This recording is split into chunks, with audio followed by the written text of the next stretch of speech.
অবশেষে যুক্তরাষ্ট্রের মধ্যস্থতায় যুদ্ধবিরতিতে সম্মত ভারত পাকিস্তান নিশ্চিত করল দিল্লি ইসলামাবাদ আলোচনায় বসার ঘোষণা।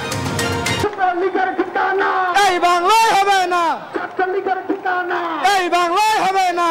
জেলে ভর, লীগ ধর, জেলে ভর। লড়াই লড়াই লড়াই চাই, লড়াই করে বাঁচতে চাই। আওয়ামী লীগ নিষিদ্ধ ছাড়া ঘরে ফিরবে না ছাত্র জনতা, আজও উত্তাল শাহবাগ, অবিলম্বে জনদাবি মেনে নেওয়ার আহ্বান। আমাদের মত, আমাদের পথ আলাদা হতে পারে, কিন্তু আওয়ামী লীগ নিষিদ্ধ করার প্রশ্নে আমরা সবাই ঐক্যবদ্ধ। সংগ্রামী ভাইয়েরা, সংগ্রামী বোনেরা, আপনারা এই রাজপথ ছাড়বেন না। উদ্ভূত পরিস্থিতি নিয়ে জরুরি বৈঠকে বসছে উপদেষ্টা পরিষদ। গণহত্যা ও গুমের বিচারে সরকার বদ্ধপরিকর, শিগগিরই হচ্ছে ট্রুথ কমিশন। জনগণের সরকার প্রতিষ্ঠার আগ পর্যন্ত সবাইকে সজাগ থাকার আহ্বান তারেক রহমানের। ফ্যাসিবাদ বিরোধীদের ঐক্যবদ্ধ থাকার তাগিদ।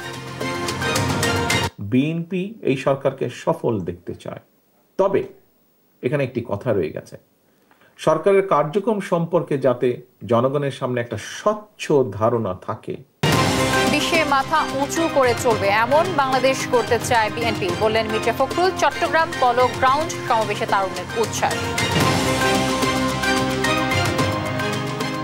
দর্শক, সংবাদপত্রে শুনছিলেন শিরোনামগুলো, সঙ্গে থাকছে আমি তানজিয়া জুথি। আওয়ামী লীগ নিষিদ্ধ না হওয়া পর্যন্ত ঘরে না ফেরার ঘোষণা দিয়েছে ফ্যাসিবাদ বিরোধী জাতীয় ঐক্যের নেতারা। রাজধানীর শাহবাগে 3 দফা দাবি দুপুরে শুরু হওয়া গণজমায়েতে এ ঘোষণা দেয় তারা। এর আগে সকাল থেকে পালন করা হয় শাহবাগ ব্লকেট। কর্মসূচিতে জাতীয় নাগরিক পার্টি, জামায়াতে ইসলামী, হেফাজতে ইসলাম, ইসলামী আন্দোলন, অভ্যুত্থানে নিহত পরিবারের সদস্য সহ সাধারণ মানুষ অংশ নিয়েছে। এ সময় আওয়ামী লীগ নিষিদ্ধের দাবিতে নানা স্লোগান দেয় তারা। ইউসুফ ভুঁইয়া রিপোর্ট।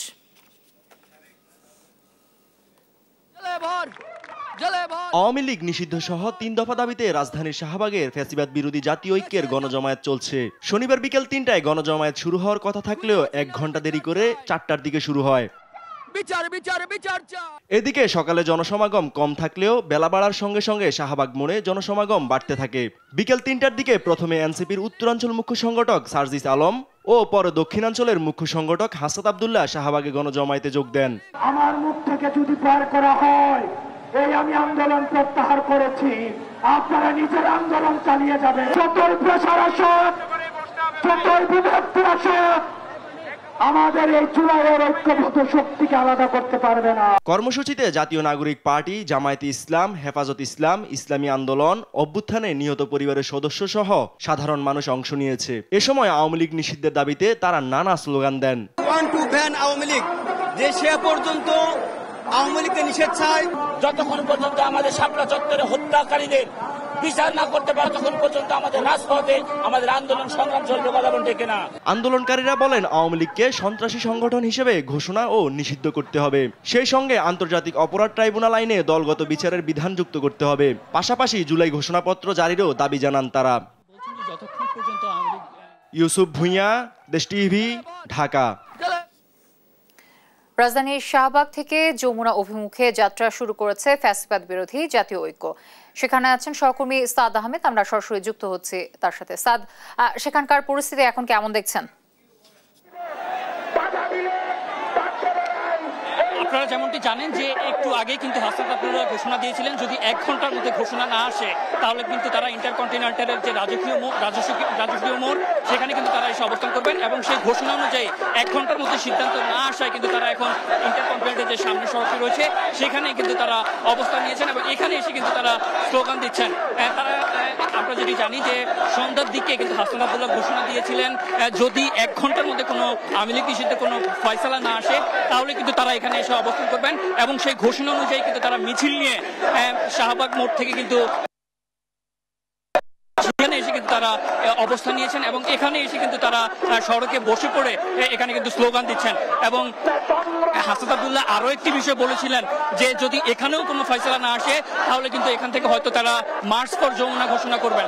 যেমন দেখতে পাচ্ছেন এখনো কিন্তু স্লোগানে তারা আওয়ামী লীগ নিষিদ্ধের যে দাবি সেটি কিন্তু দাবি জানিয়ে যাচ্ছেন এবং এখন পর্যন্ত কিন্তু কোনো সিদ্ধান্ত না আসায় তারা কিন্তু তাদের যে কর্মসূচি অবস্থান কর্মসূচি সেটি কিন্তু শাহবাগ থেকে সরিয়ে এনে এখন ইন্টারকন্টিনেন্টাল যে রাজস্বিক মোড় ইন্টারকন্টিনেন্টাল সামনের সড়ক অর্থাৎ বাসভবন যমুনার যাওয়ার যে সামনের সড়কটি রয়েছে সেখানে কিন্তু তারা এসে অবস্থান নিয়েছেন এবং এখানে এসে কিন্তু তারা স্লোগান দিচ্ছেন। হাসনাত আব্দুল্লাহ কিন্তু আরেকটি বিষয় বলেছে যদি এখানেও কোনো সিদ্ধান্ত না আসে তাহলে কিন্তু তারা হয়তো মার্চ ফর যমুনা অর্থাৎ যমুনার উদ্দেশ্যে কিন্তু তারা রওনা দিবেন, এমনটি কিন্তু আমাদেরকে বলা হয়েছে। আমরা যদি আরেকটু বিষয় বলতে চাই যে একটু আগেই কিন্তু শাহবাগ মোড় থেকে যে অবস্থান কর্মসূচি সেটি সরিয়ে এনে তারা কিন্তু এখন এই রাজস্বিক মোড় যেটি অর্থাৎ ইন্টারকন্টিনেন্টালের যে সামনের সড়ক সেখানে এসে কিন্তু তারা জড়ো হয়েছেন এবং এখান থেকে যদি কোনো সিদ্ধান্ত না আসে তাহলে কিন্তু তারা হয়তো মার্চ ফর যমুনা ঘোষণা করতে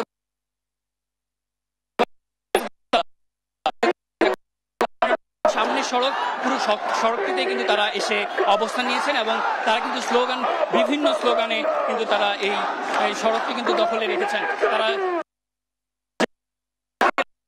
আওয়ামী লীগ নিষিদ্ধের যে ঘোষণা সেটি কিন্তু তারা চাচ্ছেন এবং তারা যেটি বলছেন যে যদি আজকের মধ্যে সিদ্ধান্ত না আসে তাহলে কিন্তু তারা আরো কঠোর থেকে কঠোরতম কর্মসূচিতে যাবেন। তো এই ছিল ইন্টারকন্টিনেন্টালের অর্থাৎ। সাদ, আপনাকে অসংখ্য ধন্যবাদ। খুব শিগগিরই ট্রুথ অ্যান্ড রিকনসিলেশন কমিশন গঠন করা হবে, যার মাধ্যমে সত্য ও জবাবদিহিতা নিশ্চিতে কাজ করা হবে বলে জানিয়েছেন আইন উপদেষ্টা আসিফ নজরুল। গুম প্রতিরোধ ও প্রতিকার অধ্যাদেশ 2025-এর দ্বিতীয় খসড়ার উপর মতবিনিময় সভায় এসব কথা জানান তিনি। বলেন, যারা মানবতা বিরোধী অপরাধ করেছে, জুলাই গণহত্যার সঙ্গে জড়িত তাদের বিচারে বদ্ধপরিকর সরকার। বিস্তারিত জানাচ্ছেন শিউলি রায়। শনিবার দুপুরে রাজধানী বিচার প্রশাসন প্রশিক্ষণ ইনস্টিটিউটে আয়োজিত গুম প্রতিরোধ ও প্রতিকার অধ্যাদেশ 2025-এর দ্বিতীয় খসড়ার উপর মতবিনিময় সভার আয়োজন করে আইন মন্ত্রণালয়। আমরা দেখব যে বৈঠক শুরুতেই অনলাইন অ্যাক্টিভিস্ট পিনাকি ভট্টাচার্য এবং অ্যাটর্নি জেনারেল গুমের অধ্যাদেশের খসড়ার বেশ কিছু অসঙ্গতির কথা তুলে ধরেন। আমাদের গুমের শিকার ভিকটিম পরিবার পর্যাপ্ত সুরক্ষা এই আইনের মাধ্যমে পায় এবং পরিবারের সুরক্ষার জন্য প্রয়োজনীয় বিধি বিধান যেন এই খসড়ায় অন্তর্ভুক্ত করা হয়। ইনভেস্টিগেশন এবং ইনকোয়ারি এই দুইটার মধ্যে আমার মনে হয় যে কোনো আপনারা ডিফারেন্সিয়েট করতে পারেননি। জেলা পর্যায়ে ট্রাইব্যুনাল কেন? গুম কি নিয়মিত হয়ে গিয়েছে? এমন প্রশ্ন তুলে পরিবেশ উপদেষ্টা সৈয়দা রিজওয়ানা হাসান বলেন, আলাদা কমিশনের প্রয়োজন নেই। এইটা কি আমাদের নিয়তি হয়ে গেল যে একটা ফুল ফ্লেজেড কমিশন রাখতে হবে আমাদেরকে, সে সব সময় বসে বসে গুমের ঘটনাগুলো ঘটবে? আমরা তো চাচ্ছি গুমের ঘটনা কমে যাক। অনুষ্ঠানে চিফ প্রসিকিউটর বলেন, আইনে যাতে অতীতের হওয়া গুমের ঘটনার বিচার করা যায় সেই বিষয়টি যুক্ত করা দরকার। আর শিক্ষা উপদেষ্টা সিআর আবরার বলেন, গুমের বিচার হতে হবে, এই জন্য শক্তিশালী একটি আইন দরকার। ব্যাপক মাত্রায় গুমের ঘটনাগুলো অতীতেই ঘটেছে। আমরা কমিশন গঠন করছি ঠিক আছে, কিন্তু আমরা আশা করব বাংলাদেশে গুমের ঘটনা যেন আর কখনোই না ঘটে। এখানে ইন্ডিপেন্ডেন্ট পাওয়ারফুল একটা কমিশনের কথা অনেকে বলেছেন, এটা হয়তো প্রয়োজনে, আমি তার সাথে কিছুটা হলেও দ্বিমত পোষণ করি। গুমের সমাধান হতেই হবে, এটা রাজনৈতিক ইস্যু, আইনি ইস্যু না বলে মন্তব্য করেন ফরহাদ মজহার। যে কোনো আইনি আমরা বাংলাদেশে করতে যাই না কেন, ফলে তাহলে গণসার্বভৌমত্বের ধারণা, জনগণ সকল ক্ষমতার অধিকারী, তাদের কর্তৃত্বে রাষ্ট্র চলবে। রাষ্ট্রের কর্তৃত্ব দ্বারা জনগণকে দমন করব, আমরা এক্সট্রাজুডিশিয়াল কিলিং করব, গুম করে নিয়ে যাব, এটা আর হবে না। সভায় শেষ বক্তব্যে আইন উপদেষ্টা ডক্টর আসিফ নজরুল বলেন, গুমের এই আইন অন্তর্বর্তীকালীন সরকার করে যাবে। সেই সঙ্গে জুলাই আগস্ট গণহত্যায় যারা মানবতা বিরোধী অপরাধ করেছেন তাদের সাজা নিশ্চিত করতে সরকার বদ্ধপরিকর। যারা গণহত্যার মতো মানবতা বিরোধী অপরাধের মতো ঘৃণ্য অপরাধ করেছে তারা তো খুব বেশি সংখ্যক না, তো তাদের উপযুক্ত যথেষ্ট পরিমাণ শাস্তির ব্যবস্থা অবশ্যই আমাদের করতে হবে। আইন উপদেষ্টা বলেন, সত্য ও জবাবদিহিতার কমিশন গঠন করা হবে। এজন্য তিনি ও প্রধান বিচারপতি দক্ষিণ আফ্রিকায় যাওয়ার কথাও বললেন উপদেষ্টা। আমরা ট্রুথ এবং রিকনসিলিয়েশন কমিশন গঠন করব। শিউলি রায়, দেশ টিভি, ঢাকা। জনগণের কাছে দায়বদ্ধ সরকার প্রতিষ্ঠা না হওয়া পর্যন্ত ধর্ম বর্ণ নির্বিশেষে সবাইকে ঐক্যবদ্ধ থাকতে হবে বলে মন্তব্য করেছেন বিএনপির ভারপ্রাপ্ত চেয়ারম্যান তারেক রহমান। বৌদ্ধ পূর্ণিমা উপলক্ষে বিকেলে গুলশান কার্যালয়ে বৌদ্ধ ধর্মাবলম্বীদের সঙ্গে শুভেচ্ছা বিনিময়কালে এই মন্তব্য করেন তিনি। বলেন, বাংলাদেশকে যেন আর কেউ তাবেদার রাষ্ট্র বানাতে না পারে, পাশাপাশি ফ্যাসিবাদ মাথা চাড়া দিয়ে উঠতে যেন না পারে, সেজন্য সবাইকে সতর্ক থাকতে হবে।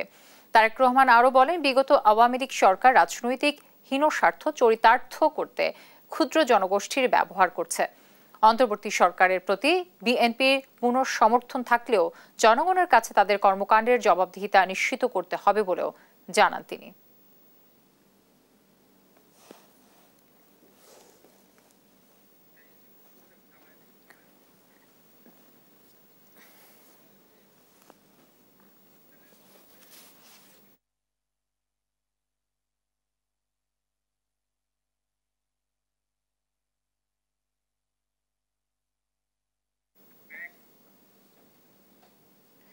পার্বত্য চট্টগ্রামের ৩ জেলা নিয়ে স্বায়ত্তশাসিত অঞ্চল প্রতিষ্ঠার দাবি জানিয়েছেন ইউপিডিএফ এর প্রধান সংগঠক মাইকেল চাকমা। বলেন, ৭২-এর সংবিধানের মতো পার্বত্য সমস্যা মীমাংসা না করলে সংকট বাড়বে। শনিবার জাতীয় ঐক্যমত্য কমিশনের সঙ্গে সংলাপ শেষে কথা বলেন তিনি। আর দ্রুত সংস্কার শেষে নির্বাচনের দাবি জানিয়েছে গণফোরামের সাধারণ সম্পাদক ডাক্তার মিজানুর রহমান। তবে কমিশনের সহ সভাপতি আলী রিয়াজ জানান, সব নাগরিকের অধিকার সুরক্ষিত হয় এমন জাতীয় সনদ তৈরি করা হবে। হাসান আল মাহমুদের রিপোর্ট। একটু ভিন্ন বৈশিষ্ট্যে চিহ্নিত রাজনৈতিক জাতীয় ঐক্যমত্য কমিশনের সদস্যরা শনিবার সকালে United People's Democratic Front UPDF এর সঙ্গে সংস্কার প্রস্তাব নিয়ে আলোচনা করে।